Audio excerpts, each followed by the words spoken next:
This video should help you to become more familiar with the Do the Math Intervention resource by Marilyn Burns. This is the main resource we use for Tier 3 instruction in Rockwell ISD in math. Let's take a closer look at the modules. The first thing you're going to need to do is find out where are the materials located in your building. At Dobbs, they're located in a closet with other intervention resources, and you can see all the modules are lined up here on the shelves. Let's take a look at the addition and subtraction number core module. In each kit, you'll find several materials. One thing that you'll find is going to be the teacher guide. This is found in each module, and you'll need this to do every lesson, every day. Another resource you'll find is a student workspace. These books were purchased at the time of the original purchase of the resource, and if students are going to write in them, then your campus is responsible for replacing them.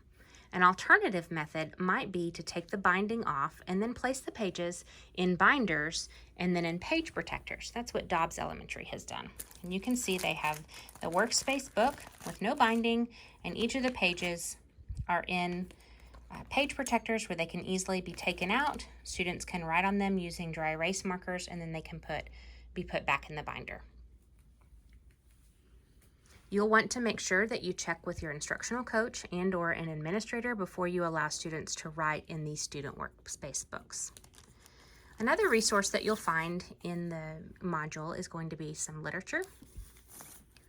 And then finally, you'll find some game boards in the resource.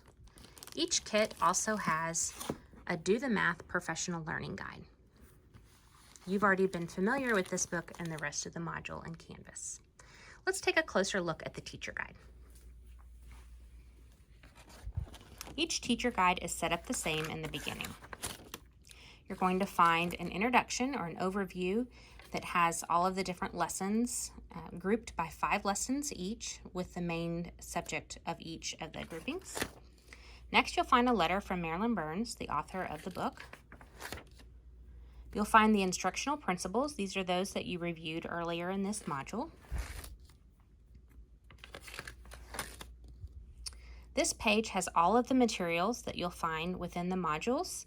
You'll find everything on your campus, excluding the HMH Teacher Central for Do the Math. Rockwell ISD has not purchased the online portion of this resource. Everything else you'll be able to find on your campus.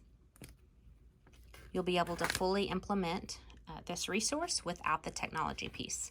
This page you can skip because it's about technology. Next, you have the module at a glance, and this is how each module is set up.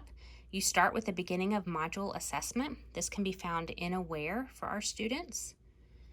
Then you have the prepare page. This is where you have the planning guide. It tells you about the objectives and everything you're going to need to help have a successful lesson. You'll teach the lesson, and then there's progress monitoring every 5th lesson. And then finally, an end of module assessment at the end. This is also in Aware. Your table of contents lists out each of the lessons within the module. You'll have another letter from Marilyn Burns. This is the one that will be pertinent to that module in particular. You'll want to make sure you read that. And then you'll have the planner. The planner lists the objectives, the purpose, the vocabulary, and the materials. This is an important step to make sure that you successfully implement and do the math, is that you take a few minutes to prepare each lesson. Each of the lessons is written as though it's scripted. The modules are not meant to be a script that you just read without any interaction. It's really important that you do interact with your students as you read the language or use the language in instruction. It's going to give you an idea of exactly what to say and exactly what to write down, or how students should respond. It's important that you don't just read these, but it is important that you use the same language. The language is written in a way that builds to the conceptual understanding. We've had teachers say in the past that they thought it was strange the way something was worded, but then a couple of lessons later, they understood it better, and so did their students. You'll notice that it goes through vocabulary, and there's usually some sort of workspace or activity at the very end of the lesson. Each lesson, like I mentioned, is set up the same way. Let's skip ahead to lesson 5. Here you can see this is using progress monitoring. So you're going to have students do some activities whole group, and then they'll do an individual activity that will give you that progress monitoring piece. Then you move on to the next set of lessons. This is an overview of how each of the modules is set up throughout Do the Math.